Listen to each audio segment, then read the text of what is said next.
उजाला शान रमजान है मोमिनों के दिल का उजाला। नाज़रीन, आपका खैर मकदम है। आज अक़द सानी के हवाले से दूसरी शादी हमारा मौजू है और उस पर जो सवालात ज़हनों पर दस्तक देते हैं उन्हें हम शामिल कर रहे हैं। इब्तिदान मुफ्ती मोहम्मद अकमल मदनी साहब ने एक इजमाली तौर पर इसका खुलासा पेश किया, खाका पेश किया।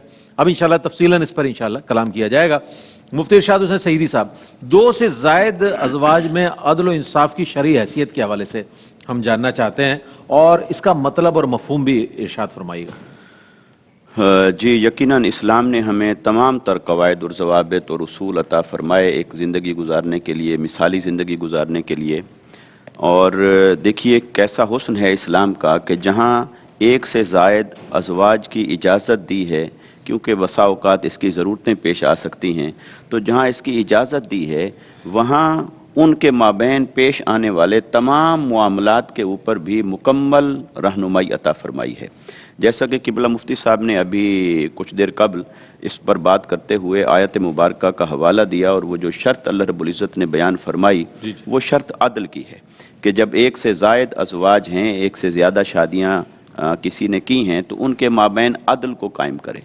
अब यहाँ पर मैं एक बात अर्ज़ करना चाहता हूँ कि देखिए कुरान मजीद ने यहाँ पर लफ्ज़ इंसाफ इस्तेमाल नहीं फरमाया, बल्कि लफ्ज़ अदल इस्तेमाल फरमाया। वाह वाह वाह।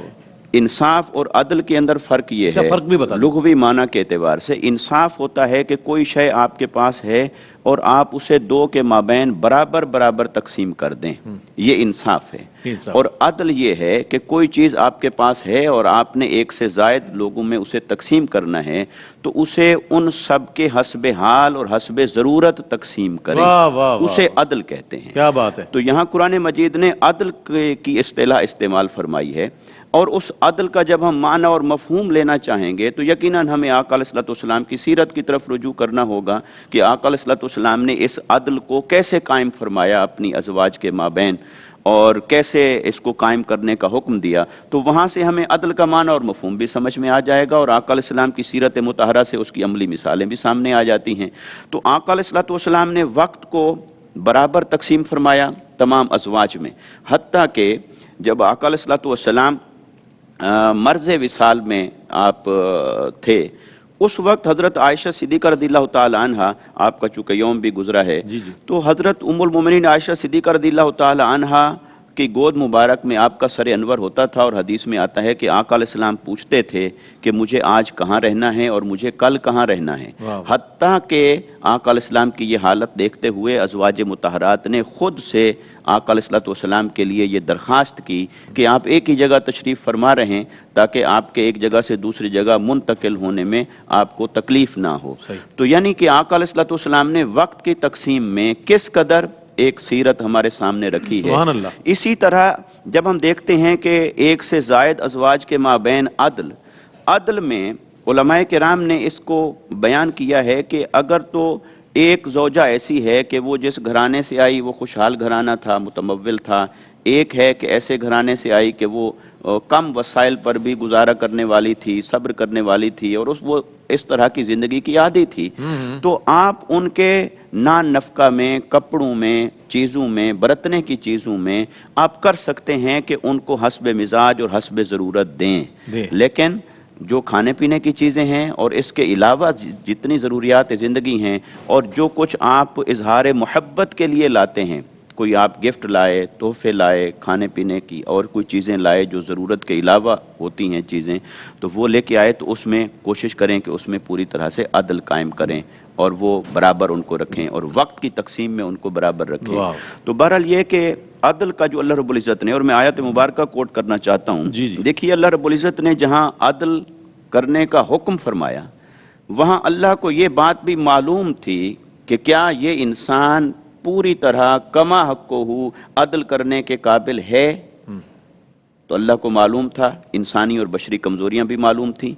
अब आका अलैहिस्सलाम ही वो हस्ती हैं जिन्होंने अल्लाह के उस हुक्म अदल को कामिलन पूरा करके दिखाया। बेशक। और आका अलैहिस्सलाम के बाद बेशक सहाबा किराम ने उस अदल को पूरा करने की कोशिश की, और दीगर लोग अहले ईमान वो अदल को पूरा करने की कोशिश करें, मगर अल्लाह को ये मालूम था कि कमा हक़्क़ुहु जो अदल है وہ انسان کے بس میں نہیں ہے.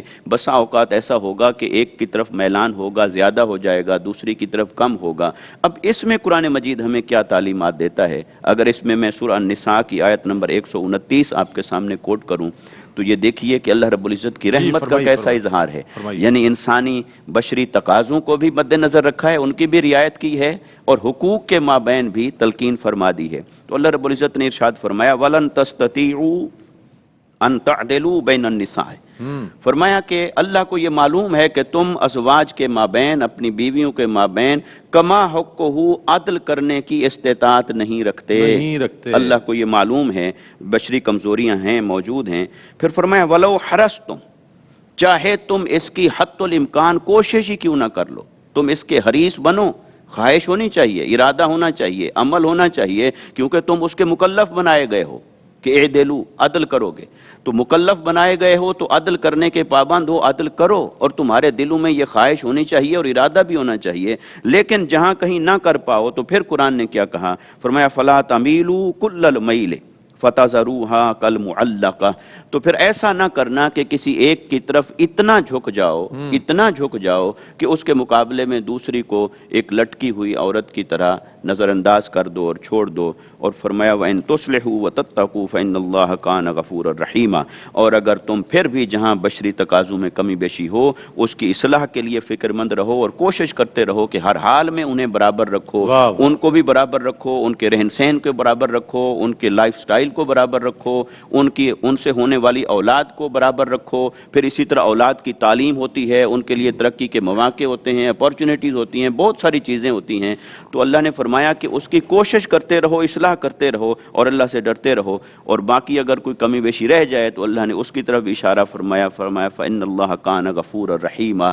اللہ تعالیٰ معاف فرمانے والا بھی ہے اور رحمت فرمانے والا بھی ہے. ان صفات کا تذکرہ اس پس منظر میں لانا یہ اس بات کا اظہار ہے کہ اگر ساری کوشش اور سعی کے باوجود کہیں اگر کوئی کمی بیشی رہ جائے گی طبعاً اور فطری تقاضے کے پیش نظر تو اللہ پاک اسے معاف فرما دے گا، مگر ہماری طرف سے اس کی کوشش 100% پوری ہونی چاہیے. کیا کہنا ہے؟ اچھا، یہ روشن واضح تعلیمات ہیں اور ظاہر ہے کہ جس طرح فرمایا گیا قرآن کریم کی روشنی میں اس پر مزید بات کریں گے. ہماری خانگی زندگی میں ہم یہ دیکھتے ہیں کہ بہت سے ایسے مسائل ہماری انا کے سبب، ہماری ضد کے سبب، ہماری ہٹ درمی کے تحت پیدا ہو جاتے ہیں کہ جس کے سبب محسوس یہ ہوتا ہے کہ شاید دوسری شادی کرنی ہی نہیں چاہیے. اس حوالے سے آج بات ہوگی، انشاءاللہ مزید سوالات قائم کریں گے. ایک وقفہ ہے، وقفے کے بعد لوٹتے ہیں. مجھے امید ہے آپ کا اور ہمارا ساتھ رہے گا.